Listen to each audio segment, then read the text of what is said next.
Welcome back to Jersey Matters. I'm Larry Menti. It was the most expensive Senate race in New Jersey in Burlington County. Republican turned Democratic incumbent Marie Addiego was trying to hold back a challenge from Republican Assemblywoman Jean Stanfield. $3 million were spent on this race, and in the end, Stanfield won. We talked with her this week. Senator-Elect, let me be one of the first to congratulate you. Nice job. Thank you so much. No, thank you so much. It was a team effort. Let me tell you, a lot of effort went into it. Our whole team worked very hard. It was a team effort, and it was a lot of money. It Lots was of money. a whole lot of money. I was watching the ads. After ads run, and there was some nasty ads about you. Yeah. After an election, do you just brush it off? Do you just wash it off, or does anything linger? No, I'm pretty good at brushing things off, even during the campaign. You know, sometimes it would get to you, but so many people came up to me when I was doing my grocery shopping at Home Depot and just said, "Hey, we saw those ads. We know that's not you." And that really made me feel better. So I'm able to push it aside now. What do you think happened? I mean, it wasn't just your race. We're recording this, by the way, I want to tell people, on the Wednesday right after the election. And right now, Senate President Steve Sweeney is losing.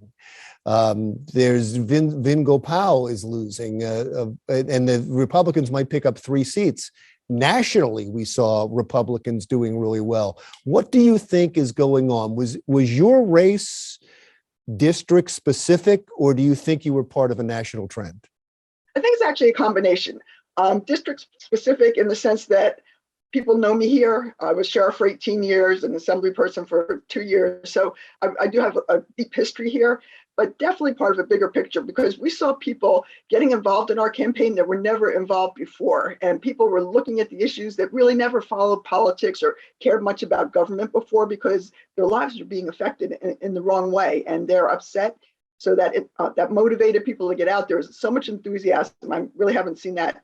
And I've run many times in the last 20 years. It was the first time I've seen this kind of enthusiasm. Deeply affected in what ways? What was it that drove them to the polls? For many people, they're concerned about taxes. I mean, we are the highest tax state. People are afraid they can't stay here any longer. For seniors, that's a huge issue. And families trying to get started. But we also saw many people come out because they're concerned about medical freedom. They want to make choices for their children and in their schools. And they're getting involved now because they see the government has started to shape their lives in a way that they're not happy.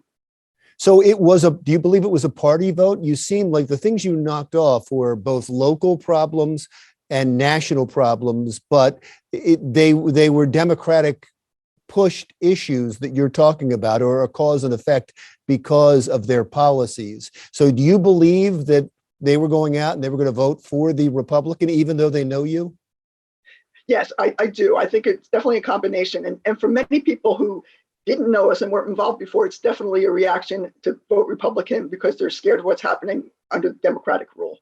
So what do you feel? You're going to go to Trenton now, and you're going to be in the minority still, but a slightly bigger minority, it sounds like. Exactly. What do you feel like you're being asked to do when you get there? First and foremost, to be a voice of reason. You know, people keep saying that they just want somebody there that's going to be reasonable. We've seen a lot of radical legislation come through, and primarily the spending. You know, spending's out of control. The budget's up 30% from where it was when Governor Murphy took office.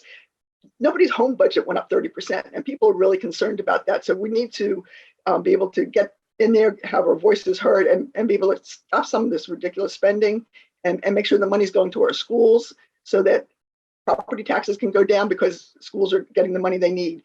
You know, Governor Murphy missed a big opportunity this year. We called on him many times to use all the federal pandemic funding to cut back on the cuts that were happening in our school districts. You know, many of our schools lost money under this new school funding formula, and he could have paused those cuts using federal money, and it wouldn't have cost New Jersey taxpayers a dime. But that lack of relief is going to raise taxes for so many people.